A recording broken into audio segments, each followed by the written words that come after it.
Welcome to the Wife Stories YouTube channel. New video every day, and don't forget to subscribe. Here we go.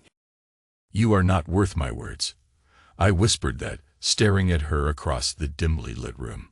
My chest felt so tight I could barely breathe. I'd rehearsed other lines in my head, maybe something more cutting or dramatic. But in the end, I was empty. It was a strange emptiness, not a husk that begs to be filled, but a void so deep I wanted to vanish into it. People think betrayal comes with rage, and yes, eventually it does. But first, there's only pain. The kind that grows behind your ribs until it crushes your lungs. You can't speak, can't breathe. The ring on her finger, it had a black stone with an odd engraving. She never explained it, just started wearing it one day, as if it were no big deal. She couldn't hide it, though she tried. That stone was my first sign, the first bullet through the glass of our marriage. But I said nothing. I didn't confront her in some theatrical outburst. I just started noticing more of what was already in front of me. I took pictures of everything in the house. I began with innocent shots of the living room, the chairs, the pattern on the kitchen tiles, things I'd walked past 1,000 times. On the surface, that behavior makes no sense. But I wanted to freeze evidence of how life looked before everything collapsed. Then I saw a weird repetition, a pattern on the tile in the kitchen that matched a design she'd scribbled on a notepad in her office. Another sign. Something was out of place, like she was practicing that same shape, that same swirling line. But why? I felt the first flicker of real suspicion. Before, I'd only had a sense of unease, a prickle at the back of my neck. Now I saw it in actual images, in real things. The next day, I found an old phone of hers. She'd left it in a drawer. Locked. But I'm in finance. Numbers, codes, patterns. I guessed the password after 6 tries. Inside were photos of her with a man's hands on her waist. I recognized the ring from the reflection of a mirror behind them. Her expression was luminous, like a woman living out a secret. And those same hands. Masculine, sure, but with trimmed nails, smooth skin. The precise kind of hands that belong to a professional in personal care. I'd heard about this new manicurist she kept seeing, but she always said, "Oh, he's just a friend who does an amazing job." My heart froze. I realized the shape on her notepad matched the brand or the logo on his salon's website. That swirl was the letter C stylized in black. C for Carlos. I saw messages. Not many words. Just short notes about meeting after closing, or loved last night. They used a lot of coded phrases, but the photos were explicit. One caught them in a half-embrace behind some back door, presumably behind his studio, her lips parted, pressed to his cheek, then drifting to his mouth. I could almost feel the heat radiating from that image, as if it were alive and mocking me. They say men break under that kind of discovery. And yes, I felt something in me start to snap. But it wasn't a single storm. It was a slow tension that built until my mind was screaming. Yet outwardly, I was calm. I knew I needed more proof. Something undeniable. She'd lie if confronted. She'd deflect. She'd say I was paranoid. So I waited. I recorded phone calls, set up a discreet camera in the living room. I even took a piece of hair from her brush to run a DNA test, though at that time I wasn't certain what exactly I was testing for. The sick part was, I suspected she might be pregnant. We tried for children before, but it never worked. Then out of nowhere, she started talking about feeling off and missing her period. I forced a smile. Inside, my mind spun. Could it be mine? Or was it his? So I told her, we should get a test to confirm everything's okay. Pretending concern for her health. But in the back of my head, I already knew. I tried to live with a shred of hope that maybe I was mistaken. Maybe she wasn't cheating. Maybe it was all an overreaction. I had nightmares of confronting her and being proven wrong, then losing the woman I once loved. But that facade crumbled the night I found a piece of video on her phone. She placed the phone on a bathroom sink, maybe by accident, and hit record. Or maybe she was filming something for him. I'll never know. I watched it, seeing only the corner of a vanity mirror, her reflection, and the reflection of a man behind her. She was in her bra, her hair mussed, her face flushed. She giggled, whispered something like, "Hurry, we can't take too long," then moaned quietly as the reflection of those hands slid around her waist. My eyes locked on the ring, that black stone with the swirl. A match for the swirl on the camera's reflection in the corner. And that was my personal apocalypse. My stomach twisted. I froze, mouth open, no breath coming out. The man's face was mostly out of frame, but it was obviously him, Carlos. His voice, low, coaxing. I recognized his accent, the casual Spanglish phrases I'd heard in her phone messages. The worst part was her smile. She never smiled at me that way anymore, with that raw desire. It was a smile of someone who'd found a new life, someone who was free. I confronted her in the kitchen the next morning. She'd just woken up, wearing those silky pajamas. She was putting on coffee like it was just another day. I couldn't hold it in. My entire chest was on fire. But what came out wasn't a roar. It was a broken hush. "Anna," I said, "I have to know the truth." She froze. I could see her reflex. Denial, or a careful approach. "John, you're scaring me." "What's wrong?" "What's wrong?" My voice cracked. You're wearing that ring again. That black ring with the swirl. Where did it come from?" She hesitated, glanced at her hand. "It's just something I picked up at a jewelry shop," she said. "Why are you so fixated on it?" I let out a short, bitter laugh. "Because you don't even wear your wedding ring anymore, but you always wear that one. Doesn't that strike you as odd?" She put the coffee pot down too hard. It sloshed. "You're acting paranoid. Maybe you need a break. Let's calm down." I wanted to scream in her face, to throw that phone footage at her, to make her watch it with me in the room.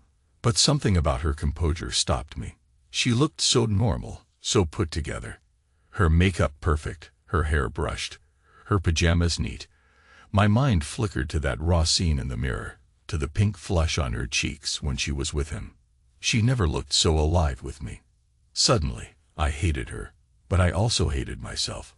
I swallowed hard. "Take the test," I said. She frowned, suspicious. "What test?"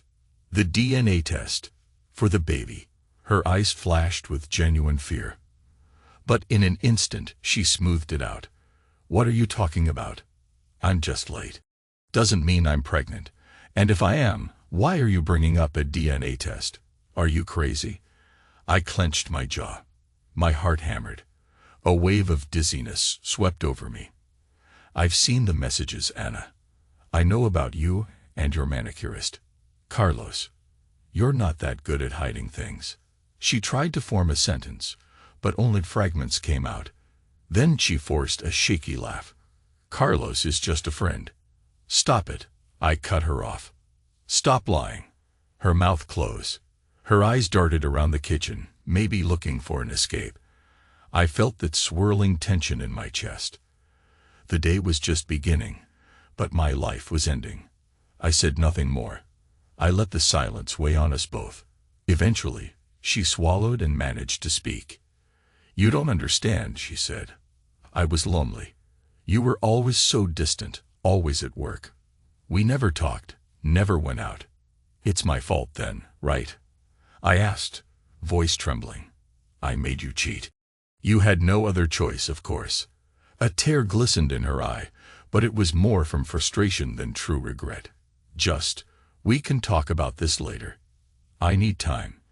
This conversation is too big for a morning, John. I'm late for a client meeting." I stepped aside as she brushed past me. My body shook with so much adrenaline I could barely stand. I watched her leave, her perfume lingering. She was controlling the narrative, as always, making me out to be the hysterical one. But inside I made a vow. I would have my confirmation. I would do that test, if indeed she was pregnant. or I'd get some final piece of evidence so strong she couldn't talk her way out of it. Asterisk, she gave in to the DNA test a week later, after I refused to speak to her except in short, clipped commands. Silence can be a powerful tactic. She realized I wouldn't relent. By that time, she suspected she might be pregnant enough to see a doctor. I insisted on going with her.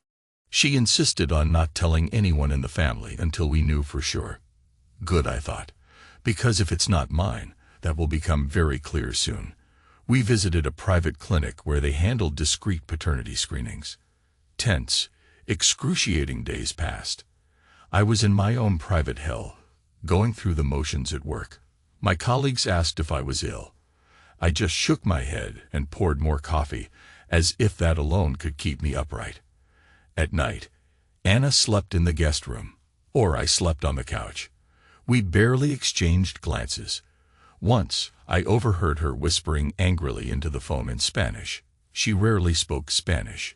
It had to be Carlos. I wanted to barge in, but I just stayed out in the hallway, eavesdropping, feeling my nails bite into my palms. I heard phrases about "he's making me do it," and "you don't understand, Carlos. Everything's falling apart." My vision blurred with hot tears. The results came by mail. I opened the envelope with trembling fingers. I wanted to vomit when I read the conclusion. Paternity excluded with a probability greater than 99.9%. The baby was not mine. Asterisk, that night, we had to attend a small family gathering. My parents were in town, and so were her father and a cousin. She insisted we keep up appearances. I didn't want to go. I wanted to hide in a hole.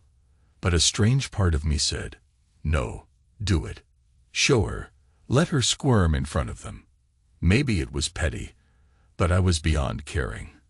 We stood in my sister's living room, my mother fussing over the coffee machine in the kitchen. Anna was near the window, quietly talking with her father. I hovered by the mantel, staring at pictures of my parents' 50th wedding anniversary.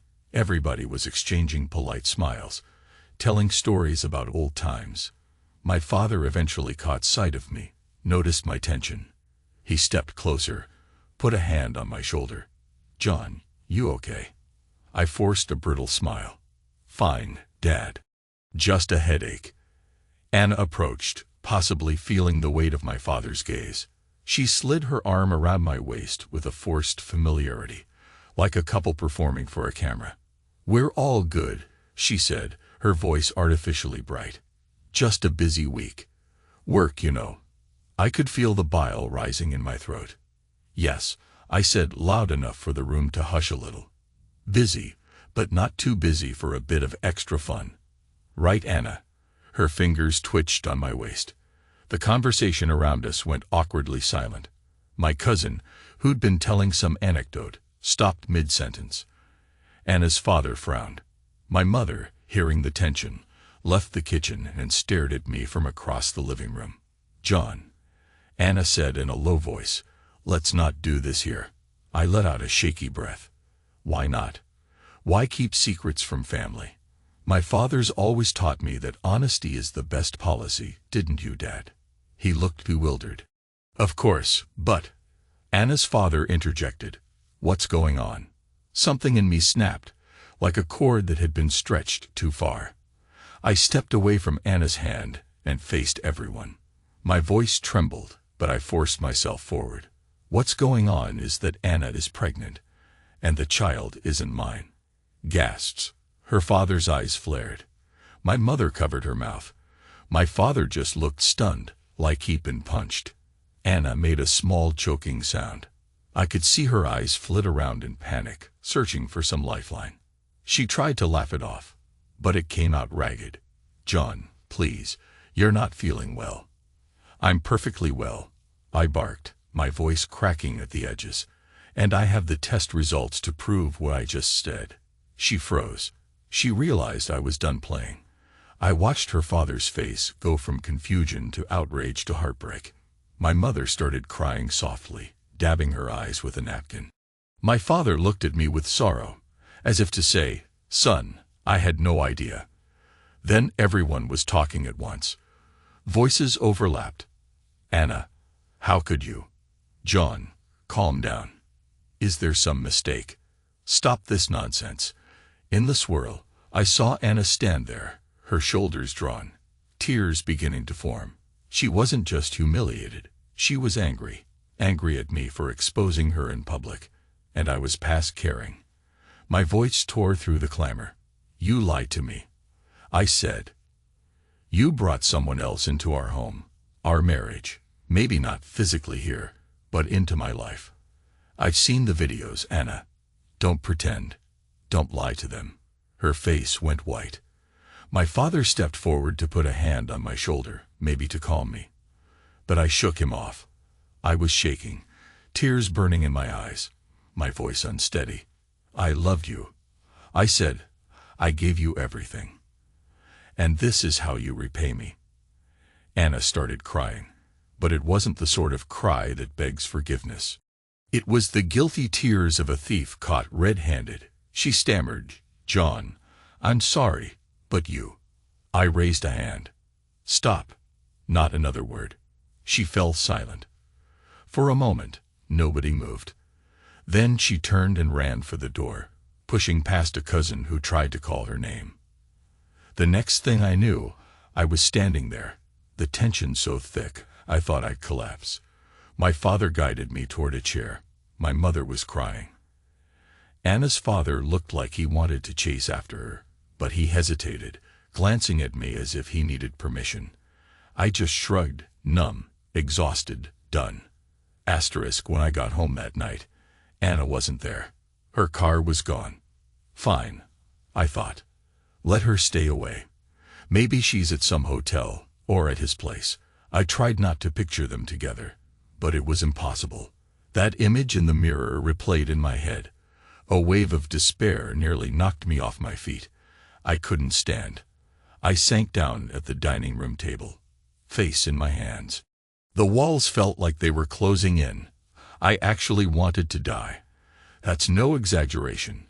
I was in so much pain, physically and mentally, that the idea of not existing seemed like a blessing. I sat like that for hours, drifting in and out of a half-conscious state.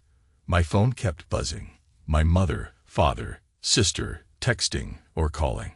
Probably wanting to make sure I was still alive, to offer support. But I didn't answer.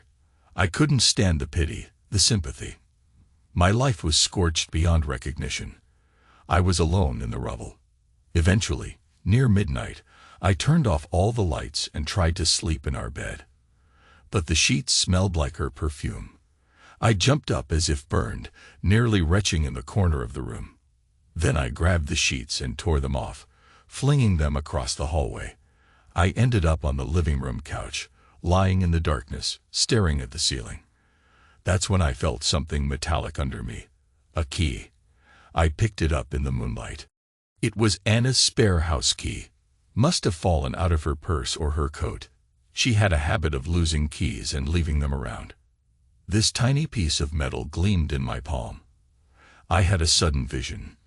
Me standing at the front door, locking it from the inside, then leaving with that key, so she could never get in. A twisted sense of satisfaction flickered in my chest, like a brand of revenge. Because at that moment I realized I wanted to punish her. She'd ended everything we had. So I would end everything she could come back to. The next morning, I tried to go about my routine, but I felt like an actor in a play with no audience. I brewed coffee, sipped it, tasted like ashes. I showered. I got dressed. The house was silent. I kept expecting to hear her footsteps, or that chirpy voice complaining about the day's schedule. But it never came. Around noon, there was a knock at the door. I froze, heart pounding. Part of me hoped she'd come back, that we'd at least talk. Another part of me wanted to fling the door open and scream. Instead, I slowly opened it. It was Carlos. He stood there on the porch, hands in his jacket pockets, looking uncertain. He was shorter than me, narrower. I studied him like a hawk, searching for something that might explain how he'd taken my wife. But all I saw was a man with neatly groomed nails, a faint trace of cologne. "Where is she?" he asked, voice tight. "She's not here," I said coldly, trying to control the tremor in my voice. He hesitated, eyes darting past my shoulder. "Listen, I just want to find her, make sure she's okay. She left me a message last night." She sounded upset. "I can't reach her. Is she with you?" I let out a hollow laugh. "Why would she be with me? You're her new project, right?" I stepped back, letting him see the empty living room behind me. "If you want to check, go ahead." He shook his head, staying on the threshold. "Look, man, I'm not your enemy. This just happened, all right. We didn't plan it. I didn't mean to break up your marriage." I cut him off with a glare. "Shut up." My voice was dangerously low. "You don't speak to me like you're innocent. I saw the videos. I know everything." He flinched, glancing away. "It was never about hurting you." I raised my voice. "Go to hell." He took a step back, hands up, as if I'd pulled a gun. "Okay, fine. I just want to find Anna. I was worried she might have harmed herself." I froze. The idea that she might be in danger hadn't crossed my mind. I'd been too consumed by my own pain. Slowly, that concern seeped in, but I fought it. I forced a bitter sneer.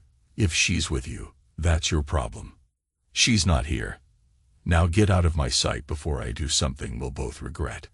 He studied me, maybe weighing whether I was capable of violence. I didn't move, didn't blink. Finally, he turned and walked away. I watched him get into his car and drive off, that swirl pattern painted on the side. The stylized C I'd come to hate. Anna came back that evening. She opened the door quietly, though by now I'd removed the chain. I was sitting at the dining room table, that single overhead bulb casting a harsh glow. She looked disheveled, eyes rimmed with red, wearing the same clothes from the family gathering. She paused a few feet from me, and for a long moment, neither of us spoke. Her gaze fell on the table, where the mail and the DNA results sat in plain sight. She swallowed hard. "I guess you told them," she said softly, referring to our families. "Everything." I just nodded. Something in my face must have terrified her. She hesitated, then reached out a trembling hand. "John, don't," I said, my voice cracking. "Don't come near me." She let her hand drop. Tears welled in her eyes, but she composed herself quickly. "I want to talk." I stared at her. In a cold, distant tone, I said, "The time to talk was before you spread your legs for him, before you took his ring, before you humiliated me in front of everyone I care about." She stiffened. "I understand you hate me right now, but it's not like that. Carlos and I, this wasn't a long thing. It just happened. I was lonely. You." Again, she tried to shift the blame onto me. I clenched my fists. Stop trying to make me responsible. You made your choice. You betrayed me. And that child is his." She sniffed. "I don't even know for sure if I'm pregnant. I'm just late. The test showed that, yes, if I am, it's his. But it might be a false alarm." It's enough," I hissed. "No more. I've wasted too many words on you." I rubbed my temples, the pain throbbing. "I can't do this, Anna. I can't keep living like this." She took a step forward, tears streaming now. "I'm not asking you to forgive me. I just want you to understand. You were so distant, so cold. We never touched, never went out. I felt dead inside. When Carlos paid attention, I thought, maybe this is what I need to feel alive again. It was a mistake, John. A stupid mistake. Sex. A ring. A baby. That's more than a mistake." My voice shook. I squeezed my eyes shut. "You know what's funny? I keep asking myself if I drove you to it. If I wasn't good enough. If I was too busy working. But that doesn't justify betrayal." She sobbed. "I know it doesn't." Silence. Her tears seemed real now, not the manipulative tears from before. But I felt no pity, only emptiness. I looked at her, the woman I once cherished, and felt nothing. No love, no desire, no empathy. Just a hollow ache. Finally, she said in a trembling voice, "I want a divorce." A flash of something stirred in me. Relief, maybe, or fear. "Fine." She closed her eyes, tears rolling down her cheeks. "I don't want to see you suffer. And I can't keep living in this guilt, waiting to see if we can salvage anything. We can't. I know that. I've ruined us." I gave a bitter laugh. "Yes, yes, you have." She stood there, shoulders hunched, as though waiting for me to say something else. When I didn't, she whispered, "I'm going to pack a few things and go to a hotel. Tomorrow, I'll figure out everything else. Does that work for you?" I nodded, unable to speak. I watched her vanish up the stairs. I heard her footsteps overhead, the rustling of clothes, the quiet weeping drifting through the hallway. And I sat there, feeling no sympathy, only a cold, raw ache that wouldn't go away. Time became a blur after she left. Days passed. I hardly went to work. I tried, but numbers and charts seemed meaningless. My boss told me to take some personal leave, so I stayed in the house, alone with the memories. My parents called. I let it go to voicemail. My sister visited unannounced, but I didn't let her in. She banged on the door, calling my name. I sat in the dark, ignoring it. She eventually gave up. I started rummaging through our old photos. Wedding pictures, honeymoon snapshots in Hawaii. We looked so happy, so naive. I stared at them for hours, waiting for some wave of sadness to break me. Instead, there was only a numb throb. Anna texted me a few times, wanting to talk logistics. I answered mechanically. "Yes, I'll sign the papers." "No, I don't want anything from you. Talk to a lawyer." One night, I lay on the couch, unshaven, eyes rimmed red. I stared at the living room ceiling. I felt so hollow, so far beyond everything I'd known. The phone buzzed. Another message from Anna. She wanted to come by and pick up the rest of her things. I typed a single word. "Fine." When she arrived, I sat in the kitchen, ignoring her. I heard her gathering clothes, shoes, accessories. It was bizarre how domestic it sounded, as though she was just heading on a trip. When she was done, she came into the kitchen, hesitating in the doorway. She looked at me, then averted her eyes. "I'm sorry," she whispered again. I said nothing. She left.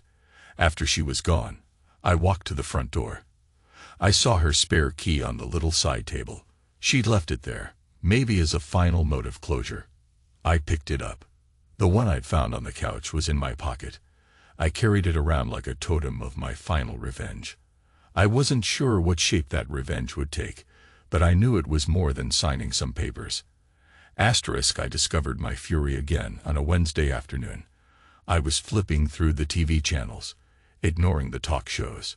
Then I froze on a news segment about a local beauty expo. The camera panned across different booths, and I recognized a face in the background. Carlos. He was demonstrating some new line of high-end nail polish. The reporter singled him out for a short interview, praising his skill and sense of style. He gave a humble grin, his voice carrying that breezy SoCal accent. In my mind, I saw that video in the bathroom mirror, his hands around her, the raw desire in her eyes. I felt sick, but then I felt anger, a raw, searing anger that cut through my numbness. I turned the TV off. My chest heaved. I was done cowering. My life was destroyed, and they got to go on like nothing happened. He was on TV, for God's sake, smiling and chatting about his business. Anna was at some hotel, or maybe with him, trying to make sense of her new future. Meanwhile, I sat in the wreckage, half dead. A laugh bubbled out of me, half crazy. I realized I wanted to burn them both to the ground. But the next wave of emotion was surprising. I realized it wasn't about them anymore. I was so exhausted with hate, with heartbreak. I needed freedom, a sense of deliverance. As long as I stayed in that house, drowning in memories, I was in a prison. Vengeance, I realized, wasn't about hurting them back. It was about freeing myself from their shadow. That night, I gathered up everything that belonged to her but that she hadn't taken yet. Random items in drawers, her spare phone chargers, her old diaries. I stuffed them in boxes. I found that ring with the black stone sitting on her vanity. My stomach twisted at the sight. I realized I must have walked past it 100 times without noticing. I stared at the swirling engraving, the same swirl that had become a symbol of this entire nightmare.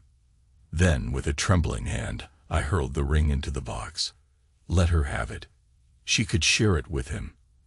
Asterisk 2 weeks later, the formal paperwork arrived. Our divorce was set in motion. My lawyer assured me that we'd separate assets fairly. Anna and I had no children, which simplified things. An ironic footnote, considering the baby that might be on the way was not mine. I signed, not even reading half the details. She was set on leaving, so was I. The next day, she texted me. I'd like to come by tomorrow, around noon, to talk about final arrangements. Please let me in. I didn't respond. Let her wonder. The day came, bright and sunny, ironically. I hovered by the front window, waiting. My reflection looked foreign, face gaunt, eyes sunk. I realized I wasn't living. I was waiting for an ending. Around noon, a car pulled up. I expected Anna to step out, but it was her father. He got out, looked at the house, then slowly approached. I felt a twinge of guilt. He was a decent man who'd always treated me kindly. Now he was forced to navigate this disaster. I opened the door before he knocked. He cleared his throat. John. She asked me to come in her place. Hope that's not a problem. I shrugged. What do you want? She said you've boxed up her things. I'm here to pick them up. I gestured to the stack of boxes in the hallway. Take them. They're all hers. He looked pained, as if wanting to say something. Finally, he sighed. Listen, I'm sorry about everything. I never expected my daughter would do this. I nodded, not trusting my voice. He continued. She's in bad shape. She's not sure if she wants to keep the baby, if there is one. She doesn't know what to do. She regrets. I cut him off. Stop. I appreciate your concern, but I can't talk about this anymore. His shoulders slumped. He looked like he might argue, but then he nodded. Right. Okay. He grabbed the boxes, carried them out to his car.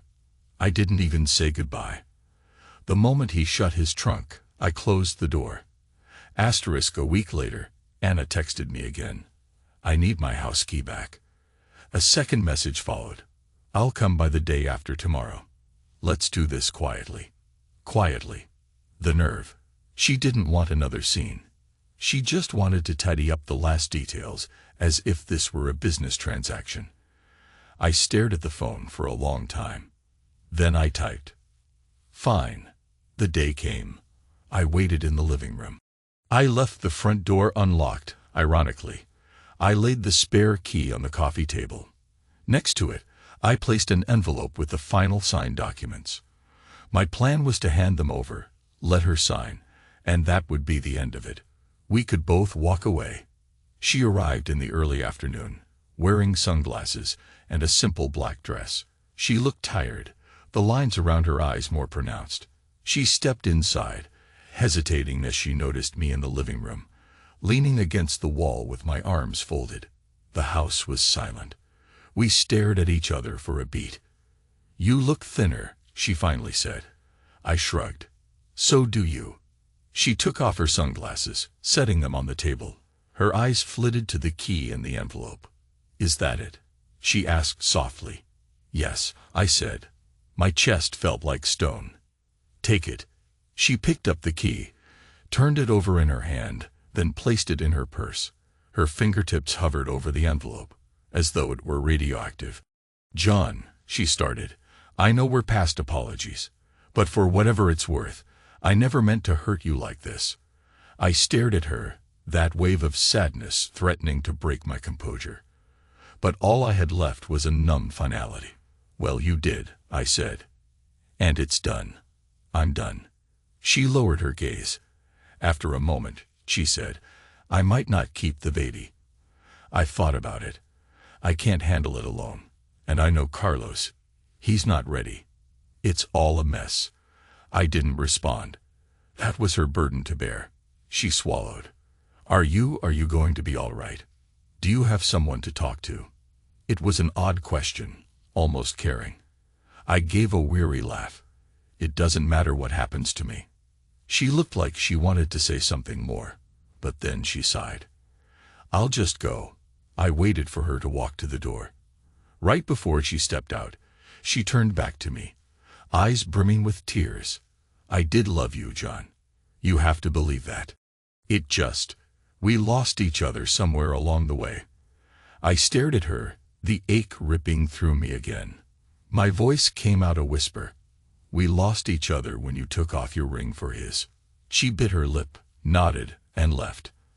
I watched her leave, that black dress fading from view. After a moment, I walked to the door behind her, then locked it.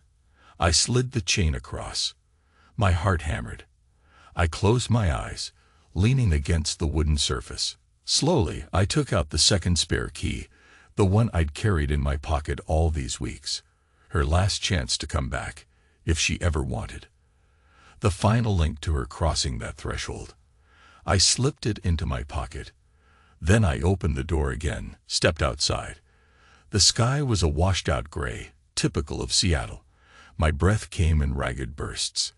My entire body felt shaky, but for the first time in weeks, I sensed a flicker of something like freedom. I kept that key in my pocket as I walked down the sidewalk, leaving the door unlocked behind me.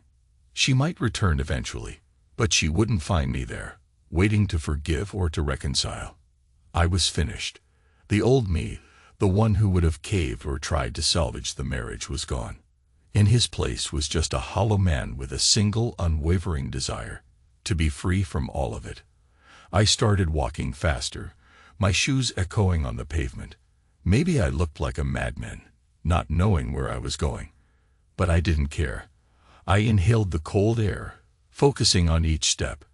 My heart pounded, each beat reminding me I was alive, whether I wanted to be or not. The memory of her laugh with him flashed again. That bathroom scene, those kisses. I felt anger surge. Then I let it go. Step by step, breath by breath. I felt for the key in my pocket, pressed it between my fingertips. I had taken it from her, along with every chance for her to easily come back. It was a small, almost symbolic act of revenge, but it was also a final statement. Vengeance wasn't about punishing her with violence or lawsuits or humiliating her more than I already had. It was about me stepping out of that cage of heartbreak. She could come back to an empty house if she liked, but she would not find the man who once begged for her love. Each step took me farther away from that door, that living room, those memories. I left them behind like an echo. My mind was quiet, my heartbeat steady. I was still in pain, but I wasn't choking on it anymore. I was no longer waiting to die. In that moment, I realized something crucial. Her betrayal had broken me, but it had also released me. There was no going back, and that was the gift hidden inside the horror. My voice was hoarse when I murmured to myself, "I'm free." That's when the real tears came, unstoppable, but strangely soothing. The tension in my chest loosened. My lips curved in something like a small, bitter smile. Yes, I still had a long road ahead, papers to sign, a life to rebuild. But that house wasn't my home anymore. My marriage was over. And in the wreckage, I was discovering the only thing that truly mattered was to survive this, to find a new purpose. I might have lost love, pride, trust. I might have even lost the will to live for a while. But I hadn't lost myself completely. I was battered, yes. Scared for sure. Yet I could still walk forward, one foot in front of the other, carrying the key to a door I would never open again. She wasn't worth my words, but I was worth my own life. And for the first time in what felt like years, I let out a long, ragged breath, and embraced that silence, feeling lighter with every step.